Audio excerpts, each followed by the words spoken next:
एक उपाय हम आपको बता दें, आजकल सबकी एक बड़ी समस्या है,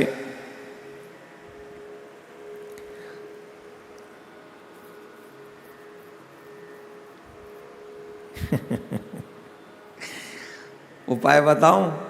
अभी तो पत्नी पति से वियोग करवा रहा था, अब आपको एक साथ रहने का उपाय बता रहा हूं। जितने भी धर्मपरायण पति पत्नी हैं, आपके बीच में कभी लड़ाई न हो, ऐसा छोटा छोटा एक दो प्रयोग कर लीजिए। सुनेंगे कि नहीं सुनाऊं?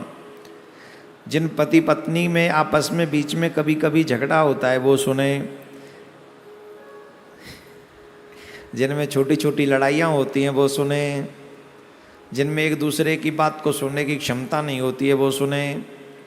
जो चाहते हैं हमारा संबंध बड़ा अच्छा सा बना रहे, पति पत्नी जो चाहते हैं अच्छा संबंध बना रहे, वो एक दो उपाय बता रहा हूँ, बड़े ध्यान से सुने और कम से कम ये उपाय 27 दिन तक लगातार करें। और हाँ, एक उपाय करते समय कई उपायों को एक साथ न करें, एक उपाय को ही करते रहें, वही आपको उस रास्ते में अच्छी तरीके से ले जाएगा। तो जो जो लोग ये चाहते हैं कि हमारे पति पत्नी में वो बात बनी रहे, ठीक ठाक बनी रहे, तो आप सबसे एक निवेदन है, आपके सोने का तरीका भी, आप कौन सी दिशा में सोते हैं ये भी महत्वपूर्ण है। श्री हरिवंश पुराण में अच्छा उपाय, ये हरिवंश पुराण का उपाय नहीं, हम आपको बता रहे हैं, हमारे हाथ में आया है, हम भी यहीं पढ़ रहे हैं। हमको कहा है कि ये उपाय बताना, आजकल बहुत पति पत्नी में लड़ाई होती है, तो इसलिए ये उपाय बता दीजिए। अब इसमें जो लिखा है वही बता रहे हैं हम, सुन लो। पति पत्नी की तकिया दो नहीं होनी चाहिए, एक लंबी सी तकिया होनी चाहिए, एक ही तकिया पे दोनों का सिराना होना चाहिए। इसीलिए शायद हमने देखा है कई होटलों में बड़े लंबे लंबे तकिया होते हैं ना, तो होटल वाले ज़्यादा अच्छा जानते हैं गृहस्थियों से कि तकिया कितना बड़ा हो। तो एक तकिया लंबा होना चाहिए, उसी पे दोनों का सर होना चाहिए। दूसरी बात, पत्नी को पति के बाईं ओर सोना चाहिए, दाईं ओर नहीं, लेफ्ट हैंड साइड पत्नी को, और वाम भाग ही है पत्नी का। हमारे शास्त्रों में वामांगी कहते हैं, वाम भाग में। आप जहां भी जाएंगे भगवान के युगल सरकार के दर्शन करेंगे तो किशोरी जी वाम भाग में ही है। इसीलिए पत्नी को बैठना भी वाम भाग में चाहिए, लेटना भी वाम भाग में चाहिए, और ज्यादातर वाम भाग में रहे। राइट हैंड साइड से पूजा में होती, ये ध्यान रखें।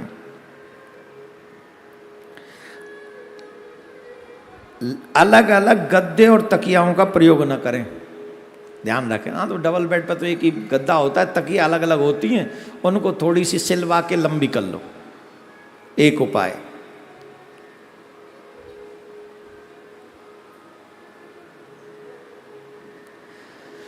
जिस कमरे में, मीन्स बेडरूम में आप लोग जो सोते हैं, दूसरा उपाय, जिस बेडरूम में आप लोग सोते हैं उस कमरे का रंग या तो हल्का गुलाबी रखें या हल्का हरा। कभी भी शयन कक्ष में गाढ़े रंग का प्रयोग न करें। जो गहरे रंग होते हैं शयन कक्ष में, गहरे रंग का प्रयोग न करें, गाढ़े रंग का प्रयोग न करें। या तो हल्का सा गुलाबी हो अथवा हल्का सा हरा होना चाहिए। पीले रंग या इससे मिलते जुलते रंगों का प्रयोग सोने के कमरे में कभी भी न करें। कौन से?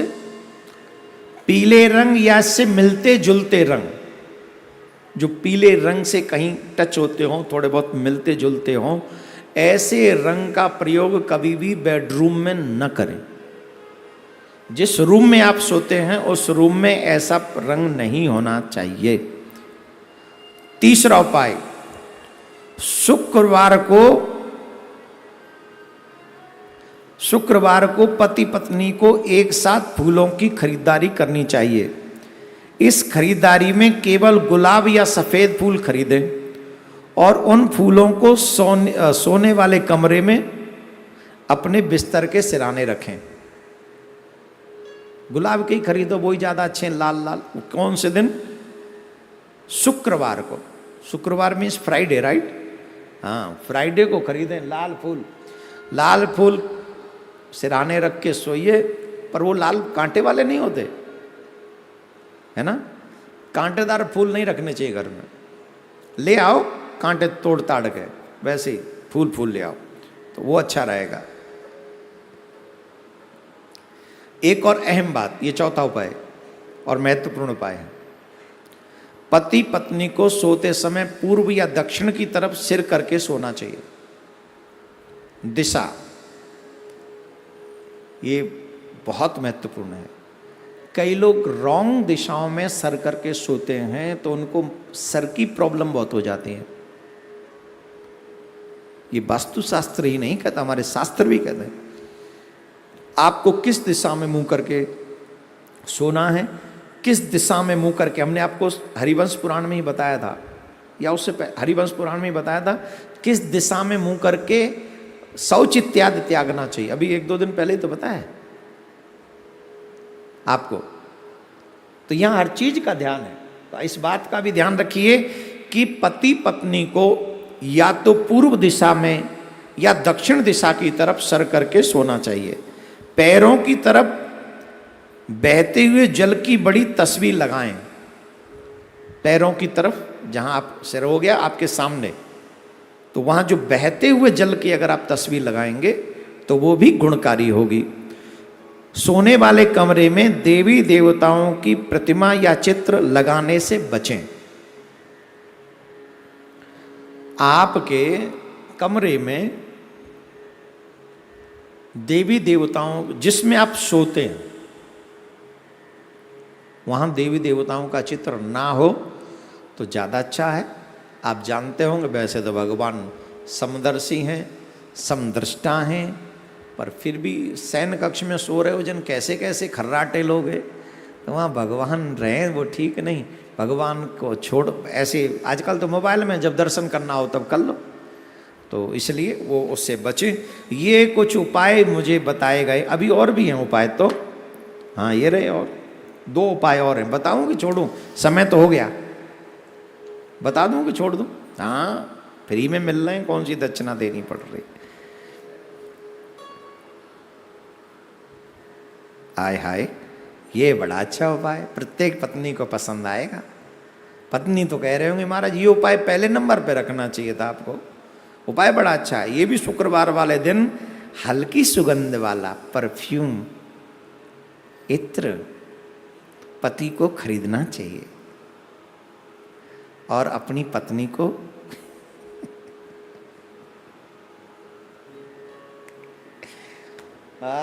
गिफ्ट करना चाहिए, और दोनों जाके ले आए तो ज़्यादा अच्छा है।